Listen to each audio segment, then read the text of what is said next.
Why do you use WhatsApp for government business? I'm sorry, she has a call in 2 minutes. My apologies, I'm sorry. Harris County Judge Lina Hidalgo was too busy the other day to answer a simple question about transparency. And the evidence Hidalgo has been using encrypted messaging apps to circumvent state law.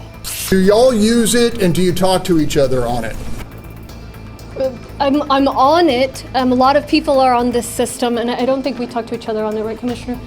Of course, the issue is if D.C. government workers are using WhatsApp to communicate, it's almost impossible to preserve that communication for public record, and that's a problem. The use of encrypted apps that can be easily hidden or destroyed is causing concern all over the country.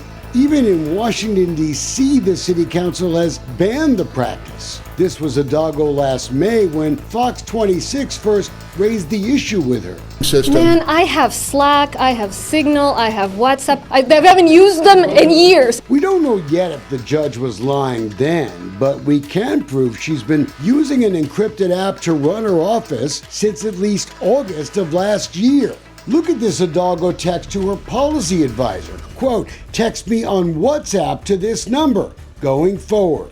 Hidalgo released some irrelevant WhatsApp messages to us in recent days, but is trying to keep most of her communications a secret. So I think an encrypted app just leaves the impression that there may have been some conversations that weren't fully disclosed, and I think that's a problem. We discovered this alarming potential circumvention of the public records law as part of an ongoing investigation into the botched November election. That app should not be used by any public employee or official to conduct official business.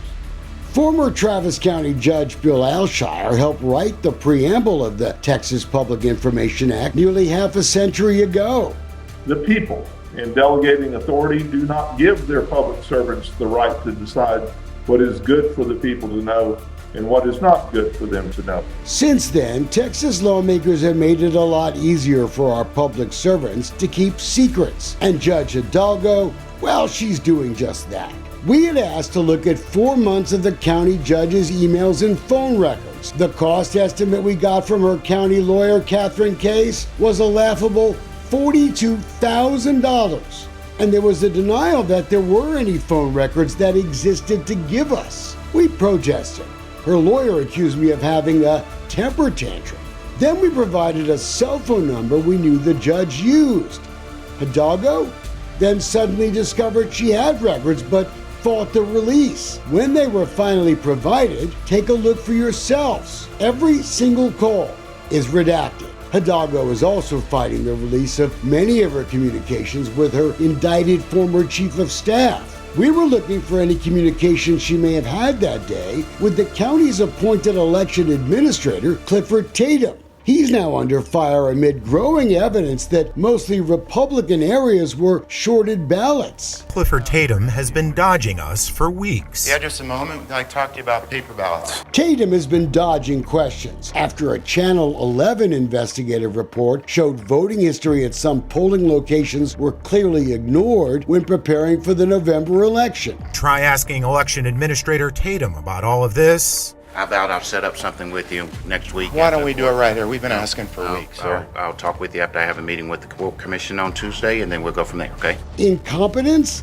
Or something more sinister? The paper ballot issue is just one of the things that's triggered election contest from judicial candidates and Hidalgo's opponent last November, Alexandra Mueller. That any reasonable person here would say this needs to be looked at. It's not something that I think is a political maneuver. The governor has suggested new elections may be in order. Anybody that has any history of voting in Harris County, they have to say that's the worst elections we've ever experienced. Shortly after the election, we documented the disturbing pattern of mishandled elections run by Mr. Tatum, dating back to city elections in Washington, D.C. 11 years ago. This is video of Tatum testifying during his time as executive director running elections in D.C. And there's lessons to be learned. There's things that we will certainly do differently. Tatum came to Houston after he was removed as general counsel of the U.S. Election Commission. That's how we learned he'd refused to undergo a required security clearance there. Apparently, it's not a requirement to run our elections. We're going to stand by Cliff Tatum and the work that he does. And that brings us to Christian Menefee, the Democratic county attorney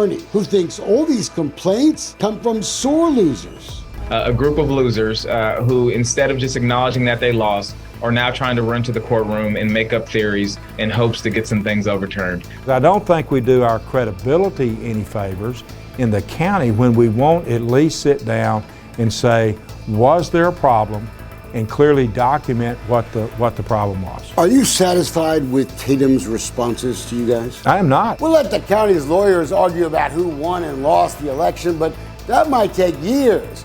You have a right to know right now whether this Clifford Tatum guy is actually the right guy to run our elections.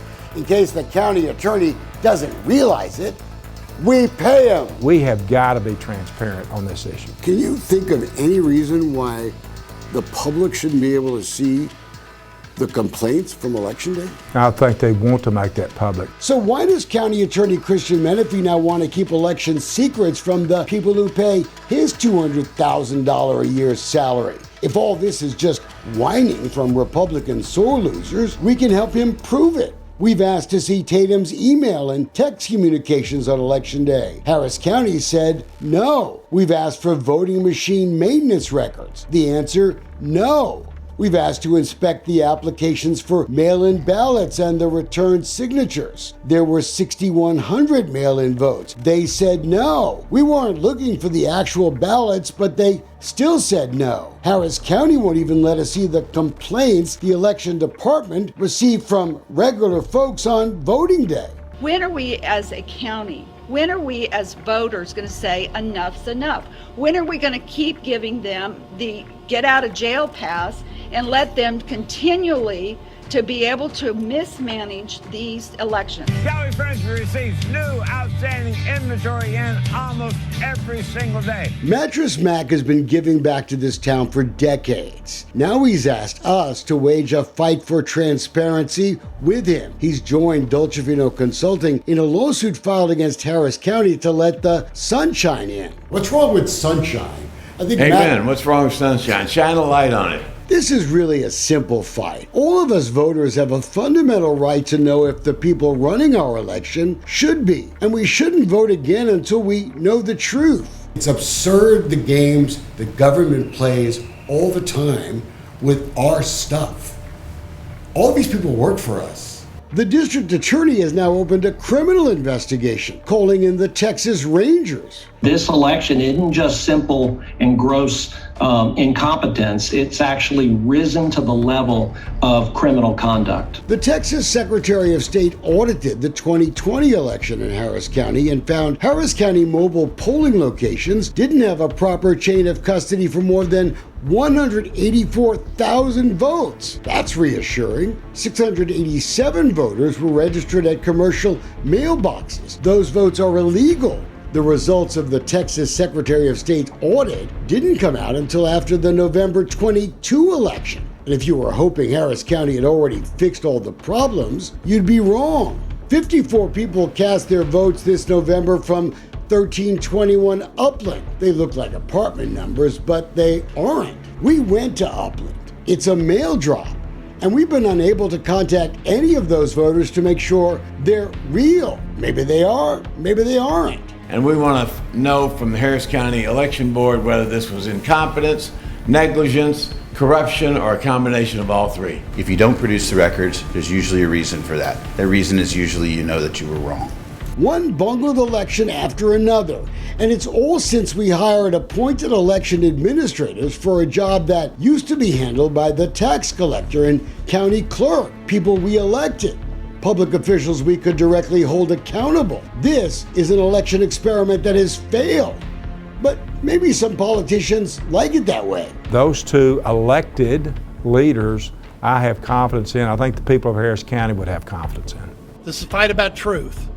Because if you can't believe in the election results, the debate will never end. We want transparency in Harris County. We want to shine the light on this. If the elected officials did their job, God bless them, A+. If they didn't, somebody needs to be held accountable.